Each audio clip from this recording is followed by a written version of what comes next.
नमस्कार भिडूंनो, स्वागत आहे तुमचं कोड भिडू या YouTube चॅनलमध्ये. आजच्या या व्हिडिओमध्ये आपण HTML फॉर्म्सला टेबल सोबत कसं यूज करायचं हे बघणार आहोत. नेमकं टेबल सोबत आपण HTML फॉर्म्सला यूज का बरं करणार? कारण की मोस्ट ऑफ टाईममध्ये आपल्याला आपला जो डेटा आहे फॉर्मचा किंवा जो फॉर्मचा फॉर्मॅट आहे तो आपल्याला एकदम स्ट्रक्चर्ड आणि वेल अलाइनमेंटमध्ये पाहिजे असतो. तर त्या टाईमाला आपण काय करणार, त्याला एका टेबलमध्ये बाइंड करणार. आपण जो आपला फॉर्म आहे तो टेबलर फॉर्मॅटमध्ये बनवणार, ज्याने की आपला जो फॉर्म वेल स्ट्रक्चर दिसणार आहे. तर भेडूनो चला बघूया HTML फॉर्म्स टेबल सोबत कसे बनवायचे भेडू स्टाईलमध्ये.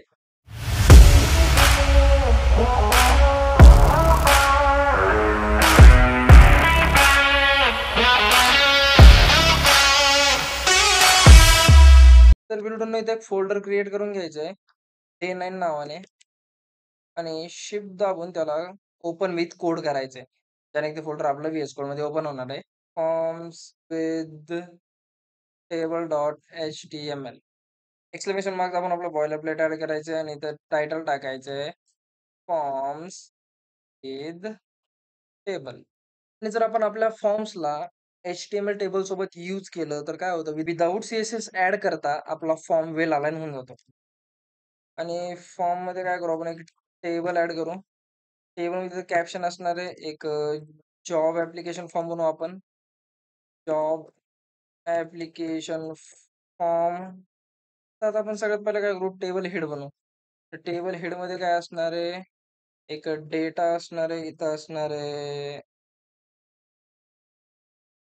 तर आता आपण काय करणार आहे, फॉर्म बनवतोय. तर आपण मग इथं काय करू, इनपुट टॅग वापरू किंवा आपण जरी लेबल जरी वापरलं तरी पण चालतंय.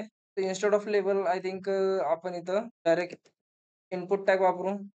इनपुट टॅगचा टाइप असणार आहे टेक्स्ट आणि त्यामध्ये असणार आहे एक प्लेस होल्डर जे की असणार आहे, त्यामध्ये की व्हॅल्यू असणार आहे एंटर युअर नेम.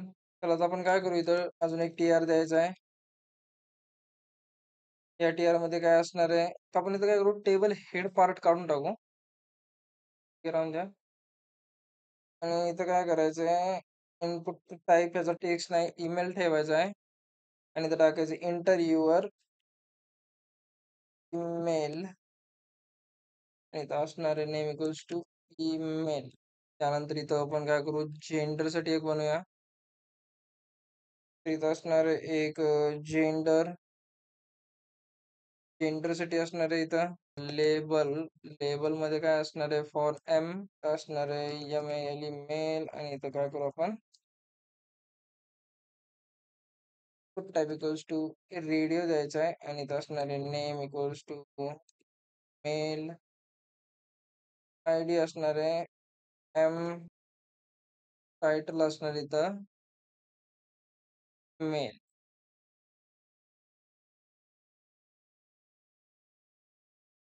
तर मेलच्या इन्स्टेड आपण जेन करू. एफ करायचं आहे आणि इथं एफ करायचं आहे. त्यानंतर आता आपण ऍट द एंड काय करणार, एक सबमिट बटन बनवूया.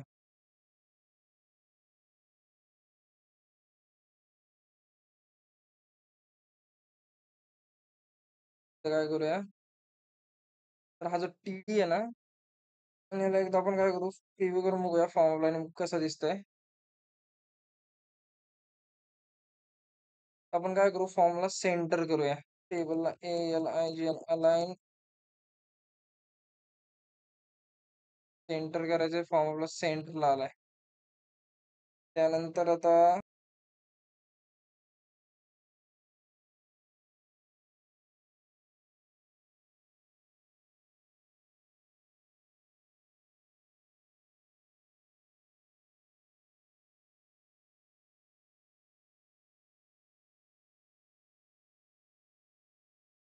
आणि इथं काय करू, आपण जो आपला इनपुट आहे किंवा हा TD ह्याला काय करायचंय, कॉल स्पॅन टू करायचंय. कॉल स्पॅन टू करायचंय. इथं असणार एक सिलेक्ट. आता हे जे सिलेक्ट आहे ह्यामध्ये आपण ऑप्शन देणार आहेत, की फ्रंट एंड डेव्हलपर आहे का, बॅक एंड डेव्हलपर आहे का, फुल स्टॅक डेव्हलपर आहे. हे 3 ऑप्शन ऍड करूया. तर इथं काय करूया, पोज म्हणून आपण करूया. नेम ॲट्रिब्यूट मध्ये पोज व्हॅल्यू देऊया म्हणजे पोझिशन. ID मध्ये बी पोज ID देऊया आणि त्यानंतर ऑप्शन देऊया. ऑप्शन मध्ये पहिली व्हॅल्यू असणार आहे 0 त्यामध्ये असणार आहे फ्रंट एंड डेव्हलपर. देन असणार आहे सेकंड ऑप्शन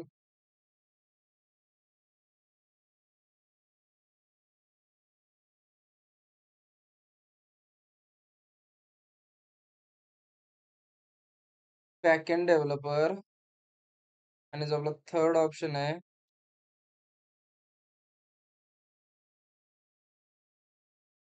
तो असणार आहे फुल स्टॅक डेव्हलपर. आणि एक असणार आहे डिफॉल्ट ऑप्शन जे की काय असणार आहे सिलेक्ट युअर पोझिशन. तिथं काय करूया सिलेक्ट युअर पोझिशन. आणि ह्याला डिफॉल्टली सिलेक्ट ठेवण्यासाठी काय करायचंय सिलेक्टेड ऍट्रिब्यूटचा यूज करायचा. तर इथं आपण काय करू टायटल पण ऍड करू. टायटल मध्ये टाकूया चूज पोझिशन. आणि हे झाल्यानंतर आता आपण काय करूया याला एकदा प्रिव्ह्यू करून बघूया.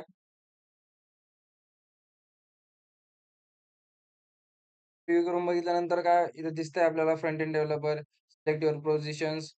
Front end developer back end developer फुल स्टॅक डेव्हलपर काय चूज करायचं ते आपण चूज करू शकतोय. आणि इथं हा जो टीडी आहे ह्याला काय करू आपण कॉल स्पॅन 2 देऊया जो की काय करणार आहे 2 कॉलमची विड्थ घेणार आहे. त्यानंतर आपण आणखी फॉर्म मध्ये काय ऍड करू शकतो रिझ्युमे फाईल चूज करायसाठी एक ऑप्शन देऊ शकतो. तर आपण काय करूया इथं आणखी एक टीआर घेऊया. टीआर मध्ये आणखी एक टीएल घ्यायचंय. एक टीआर घ्यायचा आहे. टीआर मध्ये असणार आहे टीडी. टीडी मध्ये काय असणार आहे एक असणार आहे इनपुट. आणि इनपुटचा जो टाइप असणार आहे तो असणार आहे फाईल. लेबल घ्यायचंय. लेबल मध्ये फॉर ऍट्रिब्यूट मध्ये टाकायचंय रेझ्युम. आणि रेझ्युमे मध्ये काय करायचंय इथं टाकायचंय रेझ्युमे अपलोड रेझ्युमे.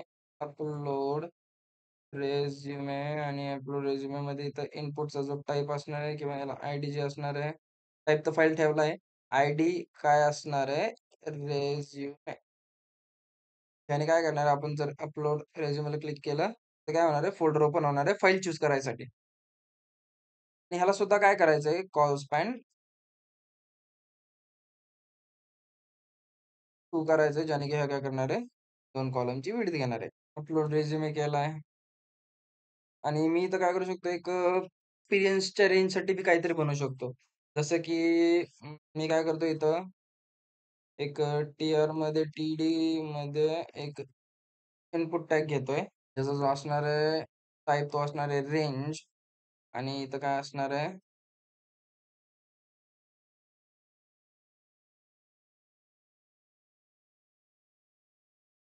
त्यामध्ये आणखी एक टीडी असणार आहे जो की असणार आहे एक्सपिरियन्स म्हणून असणार आहे. एक्सपिरियन्स मध्ये काय असणार आहे चूज. इथं मी करू शकतो चूज एक्सपिरियन्स इन इयर. मी इथे चूज एक्सपिरियन्स इन इयर केलाय. तर काय असणार आहे इन अरे 1 मॅक्स असणार आहे 10. 10 आणि मी व्हॅल्यू काय करतोय इनिशियल व्हॅल्यू देतोय.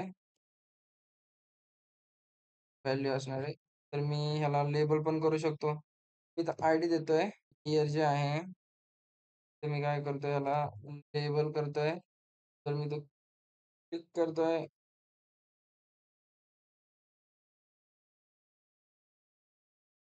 आणि इथं मी ऑप्शन पण देऊ शकतो 1 to 10 इयर मध्ये. 1 to 10 मध्ये मी म्हणतोय 2-3. ठीक आहे. हां, तर इथं मी एक्सपिरियन्स देऊ शकतोय आता. मी त्याला रिलोड करतोय. एक्सपिरियन्स मी 1 ते 10 वर्षामध्ये इथे ऍड करू शकतो. इनपुटची साईज पण वाढू शकतो.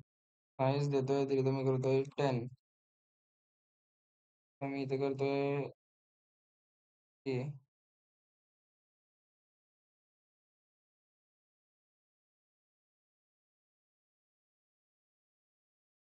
म्हणजे आपल्याला काय होणार आहे, हा फॉर्म एकदम वेल अलाइनमेंटमध्ये दिसणार आहे. तर इथं मी काय घेतलंय, नेम घेतलंय, ईमेल घेतलाय, जेंडर घेतलंय, सिलेक्ट पोझिशन केली आहे मी. देन आणखीन एक टी-आर घ्यायचंय, आयडी घ्यायचा आणि त्यामध्ये एक असणार आहे बटन, ज्याचं की टाइप असणार आहे बटन घेऊया. बटन टाइप असणार आहे सबमिट, अप्लाय. आणि ह्याला पण आपण काय करू, कॉल स्पॅन 2 देऊ.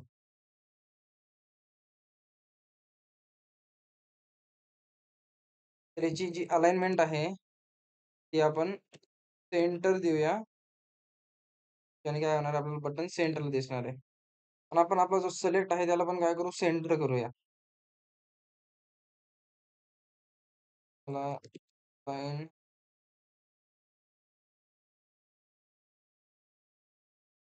करून सेंटर करूया. आणि आपला फॉर्म असा इथे दिसतोय आपल्याला.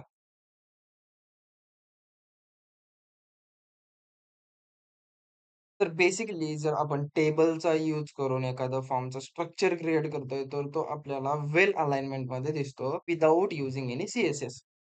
आणि मोस्ट ऑफ टाईम जे फॉर्म्स असतात ते टेबलचा यूज करूनच बनलेले असतात. ज्याने की काय होतं, आपल्याला एक चांगला यूआयचा लूक भेटतो आणि अलाइनमेंट बाय डिफॉल्टच मोस्ट ऑफ झालेली असते. त्यामुळं जास्त अलाइनमेंट करायची काही गरज नाहीये. आपण फील्ड एकदा फिल करून बघूया. कोड भिडू, देन मेल टाकूया कोड भिडू @gmail.com. Then mail, then select करूया front end developer, then experience टाकायचं येसमध्ये आणि देन काय करायचं, अप्लाय करायचं.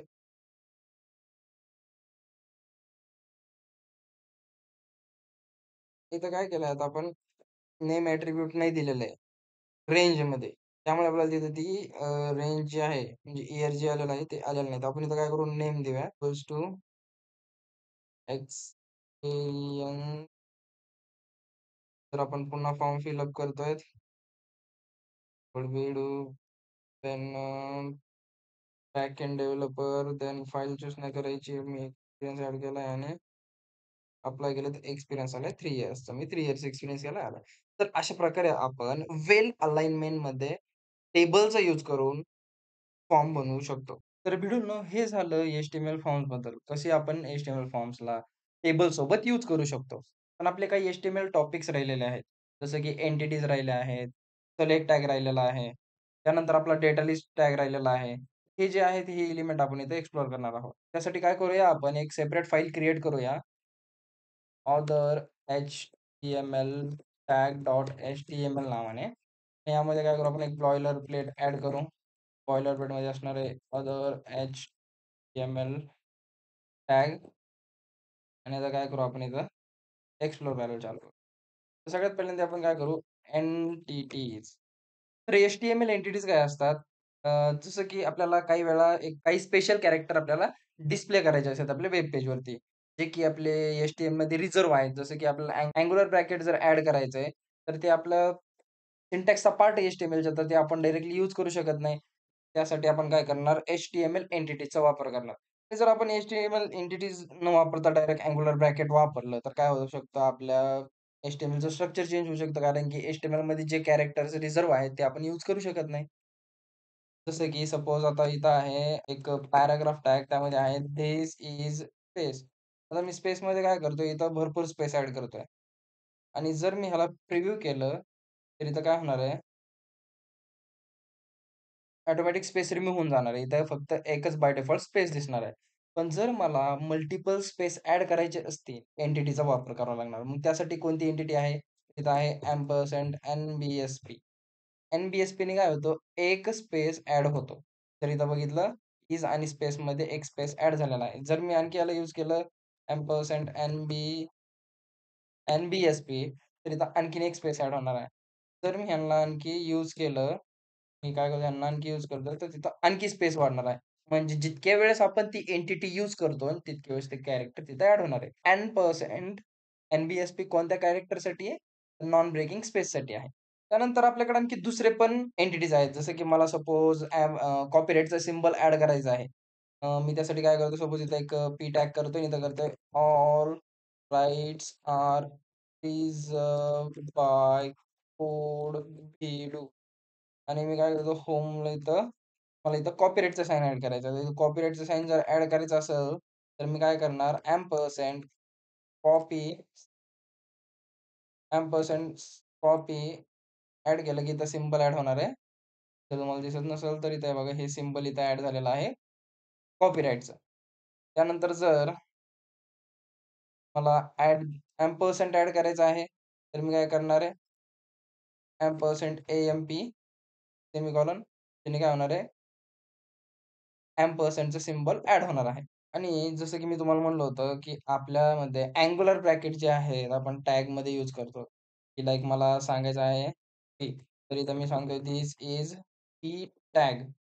पण जर मला इथं पी टॅगला टॅग म्हणून दाखवायचं आहे असं, तर मी इथं आलोय, तर इथं काय येणार धिस इज टॅग आणि तो आलाय खालच्या लाईनला. बट मला इथं असं नव्हतं दाखवायचं. मला काय करायचं होतं, पी म्हणजे पी टॅग हा टेक्स्टमध्ये दाखवायचा होता. मग त्यासाठी काय करावं लागणार आपल्याला एचटीएमएल एंटिटीचा यूज करायचा. तर त्यासाठी कोणती एंटिटी आहे? तर त्यासाठी आहे एम्परसँड एल-टी. एम्परसँड एल-टी ही मी इथं पी घेतोय. एम्परसँड असणार आहे जी-टी. तर इथं बघायचं हा आहे धिस इज पी टॅग. त्यानंतर आपला जो टॉपिक आहे तो आहे डेटा लिस्ट. तर डेटा लिस्टचा यूज आपण कशासाठी करतो?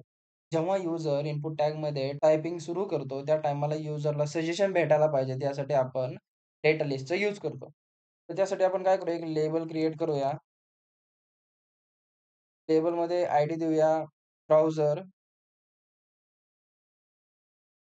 ब्राउझर आणि देन मी इथं काय करतोय, चूज ब्राउझर म्हणून मी इथं केलंय आणि देन मी इथं काय करतोय, इनपुट टॅग घेतोय. इनपुट टॅगचा टाइप असणार आहे टेक्स्ट. नेममध्ये मी TROWS ब्राउझर टाकतोय. देन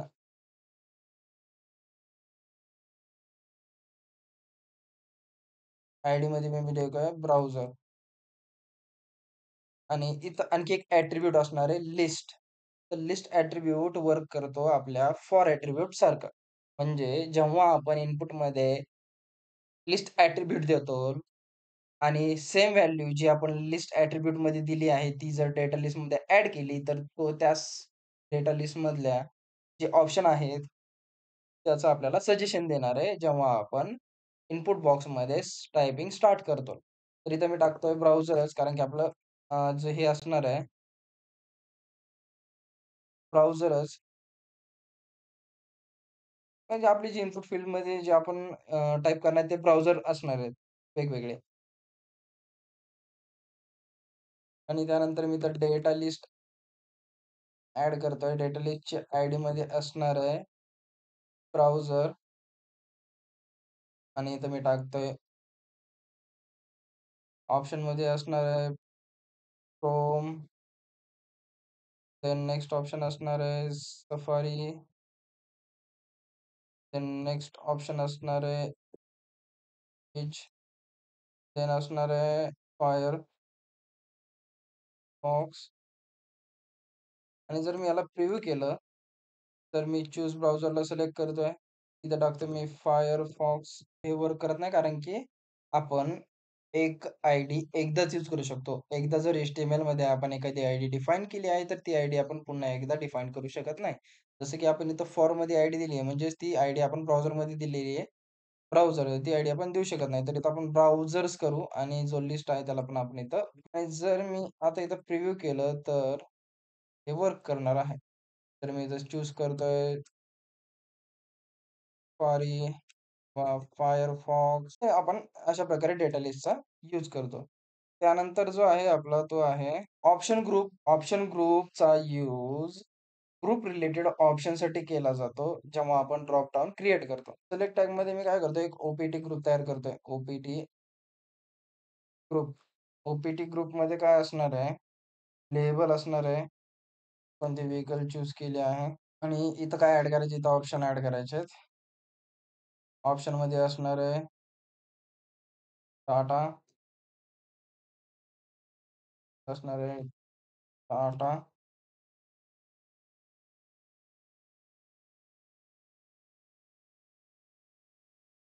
देन इथं एक कार असणार आहे एस-यू-व्ही ओ-पी-टी ग्रुपमध्ये. त्यामध्ये लेबल असणार आहे बाईक. कॅपिटल ठेवतोय. बाईकमध्ये काय असणार आहे सपोज मी काय करतोय इथं, इथं ऑप्शन ॲड करतोय. ऑप्शनमध्ये असणार आहे पहिली Hero Honda, then Hero Honda, then असणार आहे के-टी-एम,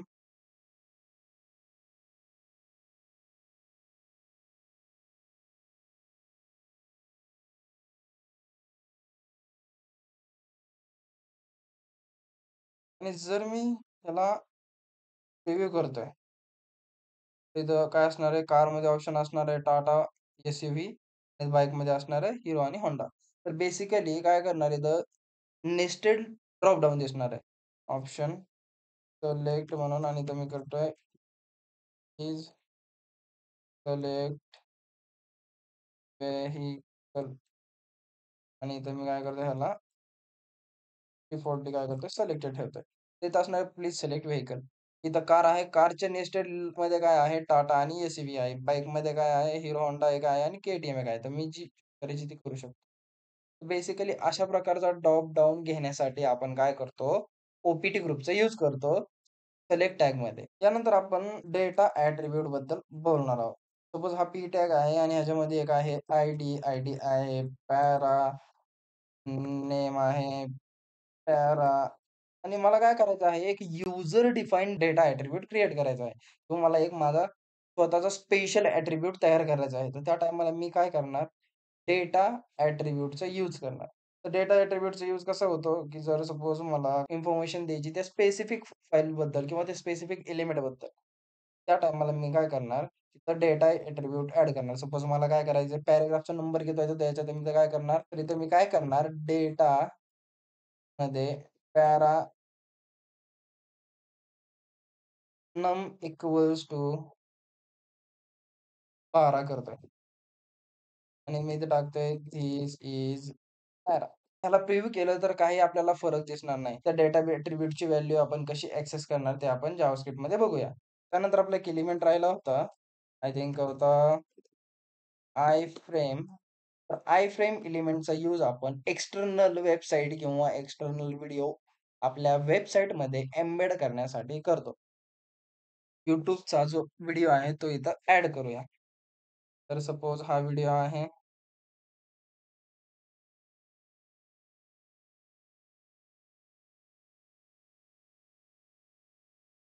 तर इथं मी काय करतो त्याला